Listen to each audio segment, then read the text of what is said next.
Hi, this is Adam Eliyahu Berkowitz from Israel 365 News, coming at you from the Golan. I'm here today with Rabbi Avraham Greenbaum, very, very special man who's changing the world in ways that you may not have heard about. So I'd like, if I may, Rabbi Greenbaum runs the Azamra Institute. And if you could tell us a little bit about what you do there, I think our people would love to hear that. Well, I returned to my spiritual roots of Judaism in the late 1970s after having been a completely secularized, non-observant Jew. And I had been trained as a classical scholar and as a writer for broadcasting. And so when I started my journey into the Torah, and I discovered in the late 1970s Rabbi Nachman of Breslev, I felt a huge obligation to try to give over what I had gained from these amazing teachings to others. And at that time, I assumed that the people that would be relating to what I would translate into English would be people like myself, probably secularized Jews whose great-grandparents were probably observant, but that the families lapsed over the generations. So I started in 1980 translating Rabbi Nachman books into English and later ventured into commentary. And when internet came along in the early 1990s, I saw the amazing potential for reaching people that we could never reach through printed publications. I've been working with the Breslev Research Institute, publishing very fine editions of Rabbi Nachman, but you could only sell those books in a small number of stores in Brooklyn, maybe in Chicago, perhaps a store in Los Angeles, and that was about it. Whereas with the internet, you could actually reach horizons unknown hitherto.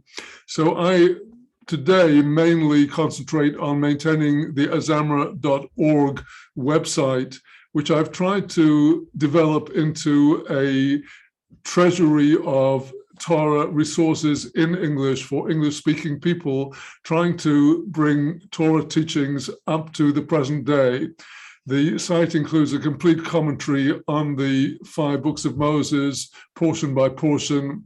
It includes a complete commentary on all of the books of the Nevi'im and Ketuvim, with the exception of Psalms. These were written some 15 years ago and are still very popular. There are many other resources. All of my published books under the imprint of Azamra are available for free reading online and for order through the site in book form. And so the purpose of the site is really to try to reach people as far out as possible, way beyond the horizons of Brooklyn and California, but way into to the Far East and the Indian subcontinent, as far as we can penetrate into the Russia and Europe and the Americas, North and South, Australia, New Zealand. There is absolutely no limit to the places where the subscribers come from. If I may, Rabbi Greenbaum, for people who are unfamiliar, Rabbi Nachman of Breslev, he lived in what we now call the Ukraine. When did Rabbi Nachman live? Rabbi Nachman was born in the year 1772 and passed away very young at the age of 38 in 1810, and is buried in the town of Uman, which is approximately midway between Kiev, capital of Ukraine, and Odessa on the coast of the Black Sea. And it's a focal point, has become a focal point since the site was opened up in the late 90s for people from all over the world to derive inspiration from this place. And that's the amazing thing about Breslev teachings and learnings, is that it really lay dormant for centuries, or more than a century. And it's made a huge revival in the last couple decades, in the last 20 years, especially in the last 10 years. There's an expression that I heard when I first started trying to reconnect with my Jewish roots. Many ships cross the ocean, but they cannot follow each other because they don't leave trails. And so we each have to find our own way. And so even if you learn Breslov Chassidut, it doesn't mean you have to be a Breslover. It's just you're grabbing the tools that are helping you at this point in your path. It's really, and so many people are finding Breslov, the teachings of Rabbi Nachman and his students, to be incredibly helpful at this juncture in time. What's really amazing is there's this phenomenon that I noticed. A lot of young Israelis, after the army, they'll seek spirituality. A lot of them will head to India, and then they'll connect with Rabbi Nachman and Breslov Chassidut and get very strong in that. It's really, it's become a really modern phenomenon in the last decade or two. A revival of Rabbi Nachman. He was the grandson of the Baal Shem Tov, and a lot of Chassidut fell out of it wasn't being learned for the longest time, and in the last 20 years. And I think it's actually very connected to the land of Israel, even though Rabbi Nachman wasn't living in Israel and he's not buried in Israel. I think there's a very deep connection to Israel. He did visit, and he said that every step he takes, wherever he's going, he's always going to the land of Israel. Israel is an absolutely central part of the whole teaching. Wow. Okay, so this is Zamra Institute. Who do you think this is also for non-Jews, for Jews, for? Absolutely. When I started on the internet in 1994, as I said, I assumed that these teachings are for Jews who have lapsed from observance and are now seeking their roots. But in the very late 1990s and early 2000s, I started getting all kinds of messages on the site, which were clearly from people that were not Jewish, either according to the law, the halakha, or according to any known family relationship. And yet they had a compelling interest in Judaism, and not only Judaism, but in Torah Judaism, and not only in Torah Judaism, but in specifically Talmudic Torah Judaism, with all of the associated teachings, not with teachings of reform or conservative leaders or any others. So I got into correspondence because I do try to maintain personal relations with anybody who has a serious message for me. And it became clear that these were people who were not anything like I imagined, but one thing absolutely stood out for me, and that is a particular teaching in the writings of Rabbi Nachman, which I will expand upon when we speak about the new book, Who is That Goy?, which speaks about a concept of the captive souls. And the captive souls are the sparks of the souls of Israel, which are scattered among all the nations. And just like you perceive the huge revival of interest in Rabbi Nachman and Breslov teaching in our time, there is this amazing exponential growth of interest in Torah from these captive souls across the world who are often rejected by Orthodox Jewish communities, cannot find their place, and are seeking an identity. And that has become a central issue in my work over the last 20 years. And indeed, the amazing thing that I found is if you speak the Torah plainly, truthfully, with any necessary explanation, it will go into the hearts and souls of anybody, not specifically Jewish, non-Jewish, believe it will just go into people. It's amazing. That's also an unprecedented recent phenomenon, is this love for Israel that's coming from the nations, which it's never happened before. It runs counter to all the paths of history. And you couldn't monitor it before internet, but now with internet, with all the faults of the social media and other means of communication, nevertheless, we can actually find out what people are doing and thinking across the world in ways we could never find out earlier. And and people are no longer buying the mainstream media lies about Israel, the constant slanders, and they're finding out for themselves And with people like yourself and those that you give a platform to, more and more people are discovering the true line and not the fake media line. That is a very powerful point, in that you would think that with all this, I mean, they're really just beaming it directly into your brain, all this information. And there are people out there, I think, that are willing or want to live a Bible lifestyle and to fill themselves with the Torah, Jews and non-Jews, and they have this amazing ability to reject all of the lies that are being beamed directly at them and to attach themselves. And thank God they can find it. The internet allows you to access things that were just, you wouldn't be able to have accessed before. And they are able to stand up against the censorship. That brings me to another point. I'd like you, if you could, tell us a little bit about your personal experience with how the mainstream tried to censor the message which should be a beautiful, it is a beautiful, simple message that should offend no one. And yet you had an unpleasant experience with that, a negative experience with that. Could you tell me a little bit about that? Well, indeed. I have been publishing books under the imprint of Azamra since the year 1995, and have published books on spiritual understanding of healing according to the Torah, and practical guides to Torah healing wisdom for people who are sick, and also Kabbalistic texts, very important Kabbalistic texts, and these are available in print form. But when I started printing, I could not foresee the amazing development in the contemporary technology. Previously, if you printed a book, you had to print a minimum of 1,000 copies in order to get the book off the ground. No printer would be willing normally to print fewer than 1,000. It meant a very large investment besides all the effort you put into designing the book, writing the book.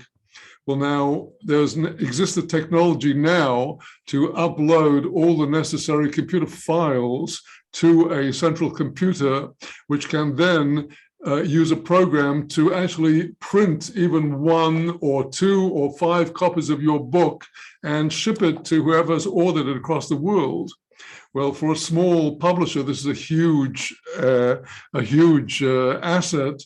And I had set up an account with Amazon to publish 2 books that had previously been published by Azamra in print form, 2 books by the outstanding Kabbalistic genius, Rabbi Moshe Chaim Luzzatto, known as the Ramchal, living in the 18th century, from the beginning of the 18th century to about 1747. And these books are from the same pen as the author of the most beautiful, exquisite, most beloved work of spiritual self-development, The Path of the Just, which must be completely non-offensive to anybody in the world. Well, we put investment into publishing the books on Amazon. All the files necessary were prepared, the covers were prepared, and the books were published and were on sale. And approximately at the same time as Amazon and deplatformed Parler, which was President Donald Trump's most important platform, and after he was censored, at the same time he was being censored from Twitter and Facebook, there were many other cases of censorship, including little me and Azamra. And I suddenly get a message from Amazon that your books violate our community standards. And I wrote back saying, I can't understand why. This book has been in print in Hebrew for how many years? Hundreds of years? 250 years. So these guys have what they think of their woke fact checkers and their sort of unofficial censors. And I wrote back, I said, please reconsider this, which they did. and they reinstated the books for a few weeks. And then a second communication said, your account is permanently cancelled because you're in violation of our standards and our rules, and you can never, ever open another account on Amazon. Despite the fact that Amazon continues to sell books of my that I've written from other sellers, they make nice money from me, but they don't want me on there for some reason. And I see this as a censorship of authentic Torah teaching. And it's a very, very disturbing development. And as of now, I have not found the perfect alternative platform, but I'm still looking. But I do hope and pray that it will be possible to make these most important books and other classic texts available to the wider public, and to smash down this edifice of censorship which has grown up. Really, it's just attacked us in the last 3 years, and particularly fiercely in the last 6 months. If you take a book off of Amazon, you might as well just take it out into the street and burn it. It's the same thing. You're disappearing it from the world. And the fact that it's, what could, it's a classic Jewish book. And it doesn't have anything to do with interreligious relations. It certainly has nothing to do with politics. And the Ramchal 350 years ago was not writing about COVID spreading misinformation. There's literally no reason, and there's especially no reason why Rabbi Avraham Greenbaum should be censored. So well, I do suspect that because I was very outspoken in the run-up to the presidential election about who was the preferred candidate, I do believe that those of other political opinions were the ones who decided to try to erase me, but they won't succeed. This is really Amalek. Amalek tries to erase and hide and conceal God and his Torah. And it's precisely what this is. And we will overcome this. We will find ways to overcome it. I should say that our website has also suffered horribly from the censorship. We were doing very, very nicely. And in the space of 3 months, just at about the same time, our page views dropped to less than half on the Google Analytics. And we weren't doing anything different. Our articles were very popular. And I've written articles that have literally gone around the world and been picked up by many, many other, but we just can't, we can't recover from it. And it seems like every time we do get a little bit of attention, we get slapped back down again. It's really counterlogical. It's not, you can't build it back up slowly. Very, very serious situation, very serious. You see, we are subject to attacks on many, many different fronts from all around us. And the people who are staging these attacks are far better organized than we can possibly be, because they have enormous, practically unlimited financial resources. They have research faculties, they have think tanks, they have secretariats, they have every means, and they are many, many steps ahead of us.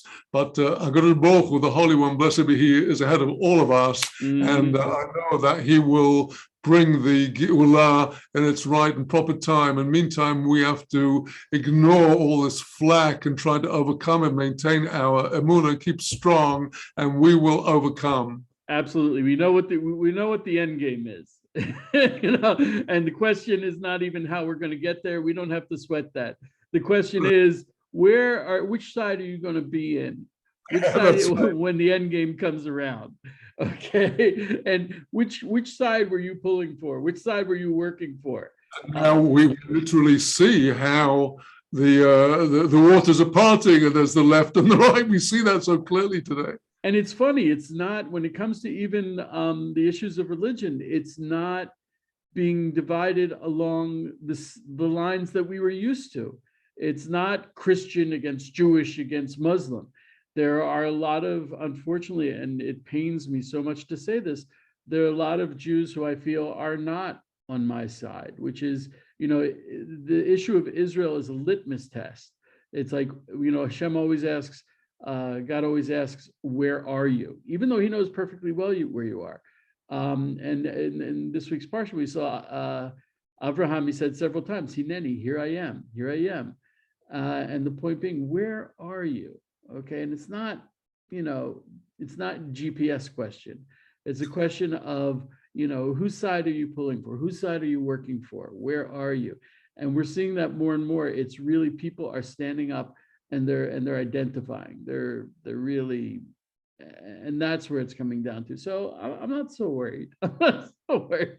I think we're on the good side. So I have to tell you, I was a bit intrigued by your book for a couple of reasons. You're a person I turn to because I think you have a very deep understanding of this growing connection between Jews and non-Jews, but not from a politically correct, kumbaya, let's all get together. You see it, I think, from the depth of the real deep Jewish sources. And the title of your book kind of threw me. What exactly is the title? Who is that goy? Who is that guy? I was deliberately wanting to be provocative. Yes, it is provocative. You got that one. You hit the bell. Because I just want to explain that the term goy, unfortunately, it literally means nation. Okay, it's even used to describe the nation of Israel. When it says in the Torah, Tili mamlechet kohanim v'goy kadosh, a holy nation. Israel is described as a goy, but in the common parlance of Judaism, of Jews, goy has come to be a pejorative, a negative expression for non-Jews. So when you say, who is that goy? It's like saying, ooh, who's that? Oh, I don't know if I want to connect with that person. Ooh, go away. So tell me a little bit about why that was the fitting title for this book. And so what's it about and who's it speak to? Well, I think there were two main purposes of the book. One was to connect with the so-called non-Jewish people who are craving to study the Torah. I'm sorry, Rabbi, we lost you a few minutes. We lost you. I'm sorry. So I wanted to be provocative because the book has two aims, basically. One is to connect with the many captive souls across the world and to let them know that they are allowed to study the Torah and they can keep the Shabbat within particular parameters as discussed in the book. And before you go on, I want to jump in and say those two statements already are hugely controversial within the Jewish community. That's the other purpose of the book. That's the other purpose of the book, to what's the word in English? Lahakpitz, to make people jump out of their seats and say, we have to look at this issue. I start the whole book with a discussion of how the word goy is used in the Torah and how it's used in Jewish parlance today and how it's a very misleading and bad term to use. And I've defined in the book all the different categories of people that should be discussed, and each of them has a different status according to Torah. So that was why I chose the title of the book, because as a former broadcaster, I've always, known that you've got to be provocative in order to get your point across. You got my attention with it, that's for sure.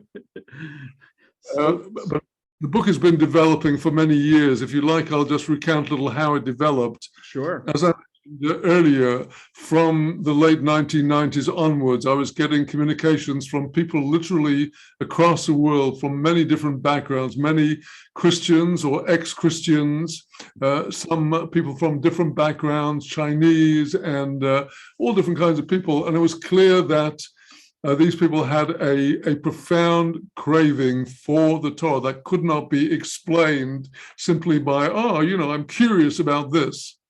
And armed with Rabbi Nachman's teaching about the captive souls, that there are souls of Israel that over the generations fell, and that there is a way to communicate with them through the teachings of the outstanding righteous sage, which get disseminated through the world. They actually spread on the airwaves. This totally intrigued me. So I had many communications from people asking me, can we keep the Shabbat? Can we study the Torah? Because this rabbi says, no, you can't. This rabbi says such. This rabbi says. So in 2012, I think it was, I was invited to visit the Nativ Torah Center in Houston, Texas, run by my very dear friend, Rod Reuven David Bryant. And I spoke on that occasion on the subject of the captive child. And I've written many books in my time. And before I can write a book, I start speaking about it to people and airing the topic and begin to articulate and define what needs to be said. And basically it went on between 2012 and 2020. In the meantime, I fell sick and had an operation, and thank God I'm doing much better. So it was last summer that I knew I absolutely have to get this book out. And what it aims to do is to explain clearly and definitively, based on all of the classic Jewish sources, the Bible, the Talmud, the Shulchan Aruch, Maimonides' Code of Law, and other classic texts, to give clear definitions of the various different statuses of people who may or may not keep the Torah and observe the Shabbat. Wow. I want to emphasize at this point, you're not advocating or working towards converting non-Jews to Judaism. No way, no way, no way. Right. Every soul will respond in the way of that soul and come to the point they need to get to. The point is, our function is to provide the information. To be the priests of the nations. Also, that phenomenon that you described of the captive sparks, the souls that have gone out into the world. I mean, I in theory, I knew that was one of the only possible justifications for the exile. In practice, I've been astounded at the number of Christians who have connected with me, who have this deep love for Israel. Many of them, by the way, if you do a little bit of digging, they have Jews in their ancestry, which is not surprising if you think about, we've been in the exile and we've been around for a long time. But this concept which kind of goes against the Jewish grain, because just the concept is the word goy, we're used to being separate. We're used to being closed in our, if I may, ghetto and not connecting. So to actually actively seek out something holy among the nations is not really something that Jews have been doing for many years. Unfortunately, there are very many things that we've not been doing properly, and maybe this one of them, but there were outstanding individuals who went off in search of the 10 so-called lost tribes. And this is a very central concern of mine in the book, which is mentioned a few times, about the status of the lost tribes and those who believe they are from the lost tribes. You see, the prophet Jeremiah went out looking for the lost tribes. Just read all the major prophets, Hosea and Isaiah, Jeremiah, Ezekiel, they all speak about the reconciliation. Well, who are we going to reconcile with? There's a whole lot of people here that we say we are the Jews, Judah, a whole lot of guys out there who say we are the 10 tribes. Are we not going to explore the possibility that maybe they are? You're actually, now I have to read the book completely. And I'll tell you, because that's actually a concept that's been difficult for me to accept, which is that there may be lost tribes among the nations that it's very hard for me to say, okay, you don't have Jewish parents, you don't, all this exile that we've been suffering, you've been, sitting in your communities that aren't Jewish and not suffering. So now all of a sudden you come along and say, I want part of the redemption. It's very hard for me to accept. That's not quite so, because let's go back. There is a Torah commandment that absolutely forbids, as a capital offense, kidnapping a fellow Jew and selling them into slavery. And this was actually done many times. We have the prophet Joel, complaining about the Jewish slaves who were sold to the Greeks. Now, you can be absolutely certain, we have accounts, we have it in the records in the Talmud, in the Kinot of Tisha B'Av, all those who were taken into captivity by the Greeks, by the Romans, the Babylonians, all those who were taken by the Crusaders, by the Muslims. There were not only hundreds of thousands, but millions and millions of Jewish people through the generations. The standard practice of Muhammad and his armies in Arabia, where there were huge Jewish settlements, including whole cities of Kohanim, priests. They would go and they'd kill all the males and take all the young girls to be slaves and wives and breed.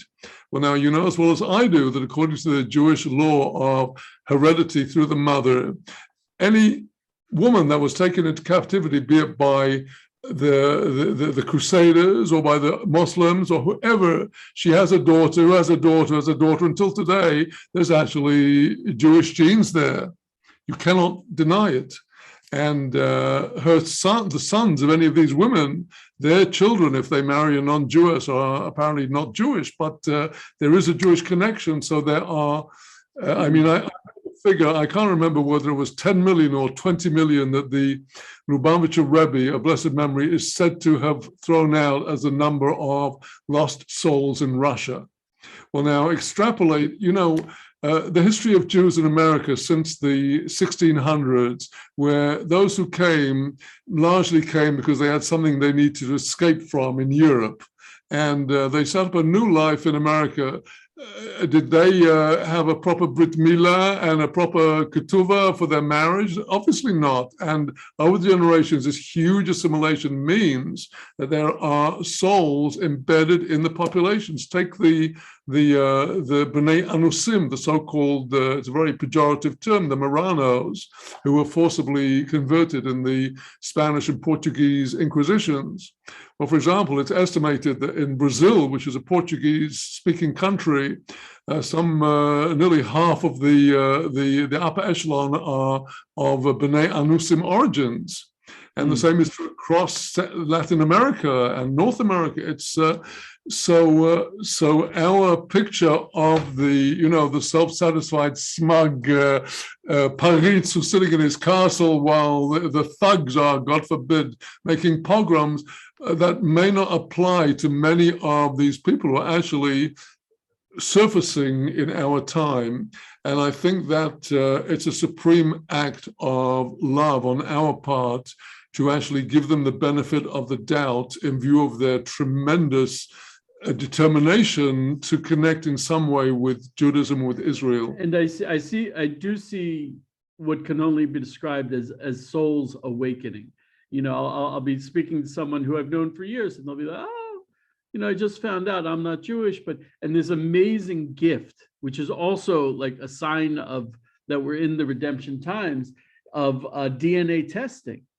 You have people who they have no connection, and if we didn't have this DNA testing, which is as simple as taking a swab and licking it and sending it off in the mail, now you have people who are like, oh, I didn't know, I have this large percentage of Jewish ancestry, and just the other day, a man that was one of my earliest participants in my classes on the internet back in the early 2000s in New Zealand describing himself as a Noahide and a Jew by choice, who emailed me a couple of weeks back that DNA indicated Jewish origins and genealogical research indicated a family member, his grandfather by the name of Horowitz in London in the early 1900s. Well, my maternal grandmother was from the house of Horowitz. So Yeah, it's I can't tell you how many times people have approached me, and the first sign that they may have Jewish ancestry is that they love Israel. It's crazy. It makes no sense. But when a non-Jew who has no connection with Israel, he's a citizen of another country, may not ever have even been here. When he comes up to me and he's like, "Oh, I love Israel," and you're like, I don't ask why. I ask, have you done a DNA test? Time after time after time. And this is the prophesied ingathering of the exiles. It's not a matter of these guys who are like, oh, they belong to a synagogue in upstate New York or wherever they are, and they've decided to go to the travel agency and get a ticket. No, we're talking about a miraculous prophetic ingathering of the exiles, and that really could look like this awakening of people who didn't know that they should come back. And here they are coming back and reconnecting. Every person, like I said, a lot of ships across the ocean. Each person has to find their path. And could be as much as just connecting with Israel. It could be as much as listening or reading your books or listening to Torah classes. There's a lot of different ways to do it. I remember the verse that really spoke to me when I first moved to Israel was, "I shall take out your heart of stone and replace it with a heart of flesh." If you're not connected to Israel and you have a Jewish soul, there's no way you can survive with a heart of flesh. But when you connect to Israel, you will get that heart of flesh. It will change who you are. And I see that happen time after time as well. And this is, I think, a miraculous prophetic ingathering, something that could not have happened, not alone could not be expected, and we're seeing it. So, yeah, okay. So, give me something from your book that we can walk away with. Well, you see, the moment somebody asks, "Can a non-Jew study the Torah?" or "Can a non-Jew observe the Shabbat?" the immediate gut reaction of most Orthodox Jews is, well, no, because the Talmud states in Sanhedrin that an idolater that studies the Torah is liable to the death penalty, and that an idolater that observes the Shabbat is liable to the death penalty. Well, these are very forbidding statements, particularly if you don't realize that when the Talmud uses the term idolater, it means an idolater. It does not mean somebody who is not an idolater. So I have discussed whether actually idolatry exists in our time or other parameters. Really? The non-Jew is automatically excluded as an idolater, and the answer is definite no. No, every non-Jew, every human is obliged to study the Torah of the 7 universal Noahide commandments. And that's a huge brief. Just to understand that each one of those 7 is like branches off into numerous details which need to be explored and understood. This goes very much contrary to contemporary woke fake culture, which endorses, praises terrorists and has no problems with violence and murder and sex change. Right. It's amazing that this transsexual, this transgender thing is becoming such a hot issue, because that is one of those things that is explicitly against the Noahide laws. And so, it wasn't so big when I was younger, but now it's getting to be the hot button issue. That's right. And so the whole world needs to know about the Noahide laws. Now, the Noahide laws are not just 7, because there are Talmudic sources that say that originally there were 30 Noahide commandments, including such things as and charity and other very basic commandments. I've listed them in the book, 2 different versions of what the 30 are. But what this means is that there's a far wider brief for the Noahide to study than many people think, that you just give them a card with 7 sentences and say, go off and, watch television. But then the book goes into the other categories. There is obviously the full convert who is absolutely obliged to study the Torah and observe the Shabbat. But then there are intermediate categories. I've discussed the liability of the person that never knew they were Jewish, and if they violated the Sabbath, what is their liability? All this is discussed in the Talmud and the books of law, the poskim, and I brought all of the sources, and particularly given all of the sources of Rabbi Nachman on the captive child.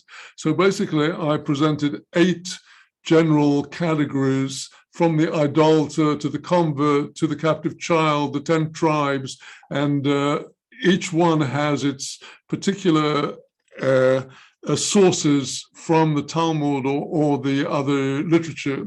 For me, the most exciting thing is having been present in the congregation of Rabbi Joel Schwartz, the dean of the renewed Sanhedrin, for many years. He was every week giving his sermons at our synagogue just here, and he many times spoke about these concepts. And I think the most original things that he brought to my attention, and that you have discussed in your articles based on interviews with him, relate to the observance of the Shabbat. You have an article which I've actually quoted in the book, which is an interview with Rabbi Schwartz. I'm very grateful to you. And this alerted my attention to 2 major innovations. Number 1, Rabbi Schwartz, as you well know, believes that all of the world must acknowledge the Shabbat. They are not obliged to observe the Shabbat in the way that Jews are obliged to do so, by abstaining from labor.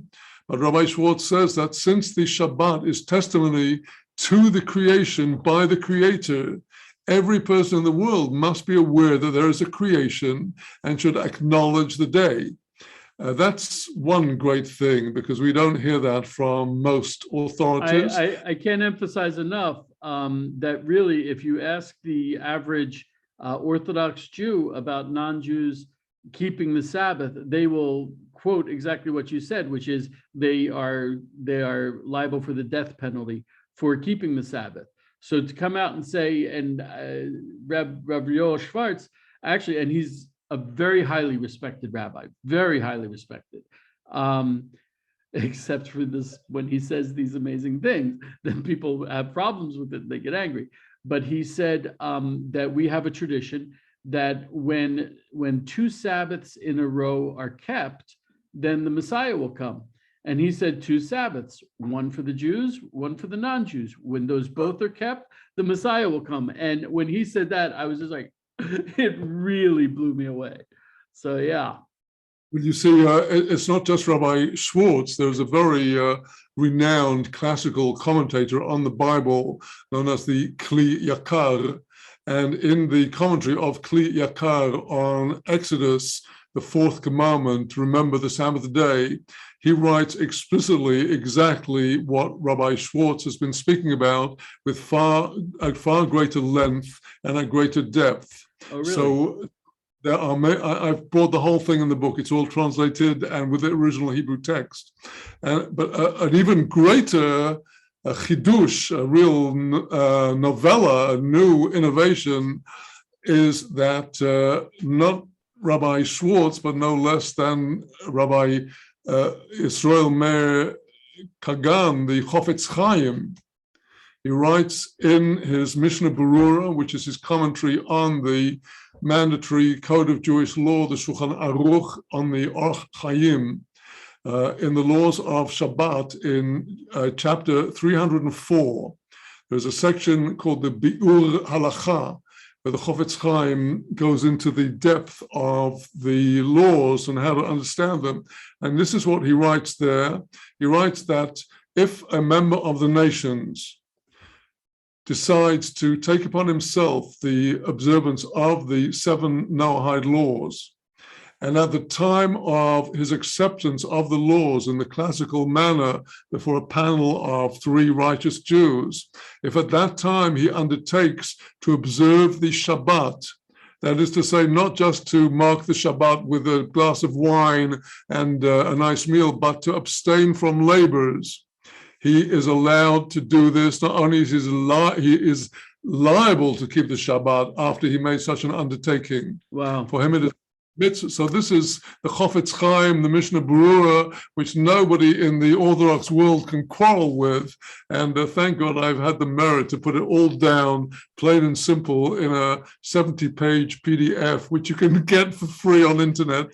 Right. Okay. So Rav Greenbaum, I could sit here for the next day and a half and go into this. And it's really, I can't emphasize enough that the things that are coming out now and the things that you're helping to bring out into the world, they never existed before, or they were certainly not well known before.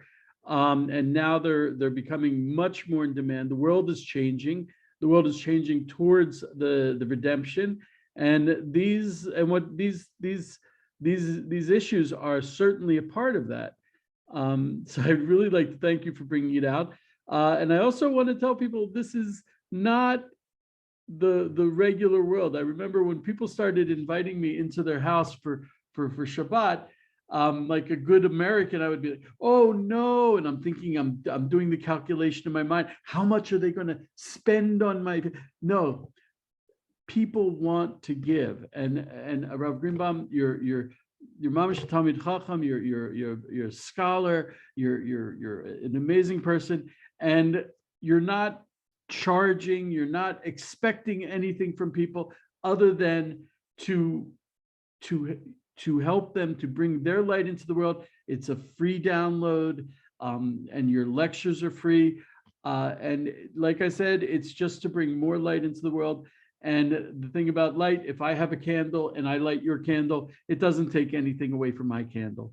And a little bit of light dispels a lot of darkness. That's right.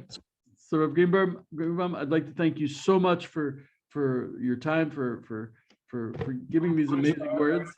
Absolute pleasure. Thank you so much for inviting me. Really very grateful, and let this go out to the world, and let's be together to see the redemption together. And the next time you're in Yerushalayim, if you have time and you're near Kikar Shabbat, please do let me know and look me up. Amen. I don't get there often. I'm very happy in the Golan. I bet. Thank you so much, Rav Greenbaum. And for all our readers, I hope you get the book, download it, read it, enjoy it, and get what you need to get from it. Thank you so much.